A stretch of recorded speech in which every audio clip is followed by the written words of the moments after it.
just really proud to see our guys come out at the beginning of the game and execute and play with energy. Obviously, the emotion of ACC weekends and what we did this past weekend takes a lot, and I challenged the guys to come out and be ready for the middle of the week, and they certainly did. In the first half of the game, what we did offensively was really, really great. I thought Bradley Hodges continues to improve and get better and better every time out there. So that was a real bright spot for us. And again, it goes unnoticed, but I think what Matthew Buchanan does and has continued to do he comes in with runners on first and second, nobody out, and manages it like he has for the last 3 weeks for us. And he's been an important piece to our bullpen. And Aiden Teal and Eric Becker at the 1 and 2 spot both had big nights. I think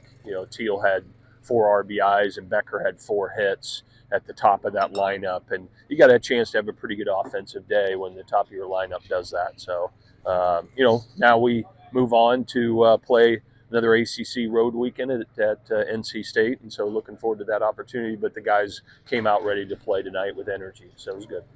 I know you talked about it a little bit this past weekend, but why has Teal in the leadoff spot worked so well? I don't know. It took us a while to get there. I tried it a couple of times out at Cal, and I thought that it worked good. Wasn't ready to fully commit to it full time, but he's done a really nice job in that spot. And what it's allowed us to do is move Godbout back to the 5, which gives us a little bit more length to our lineup. And that doesn't happen unless Aiden Teal is consistent, and he's done that every time that we put him in the leadoff spot. You have talked over the years many times about the importance of midweek games. Yeah. Did you talk to your guys at all about building on the series win? And you got the series win at Cal, and then you did not build on that.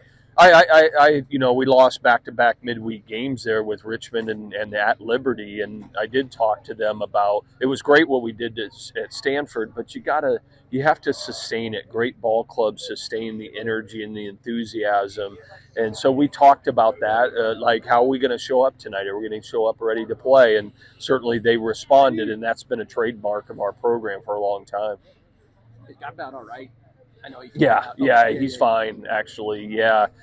We actually, during the game, took him and got an x-ray, and it's all negative. So but it hit him in the wrist, and it just really stiffened up on him. So we needed to get him out of there, and we immediately got x-rays, and it's negative. And so we'll just manage it,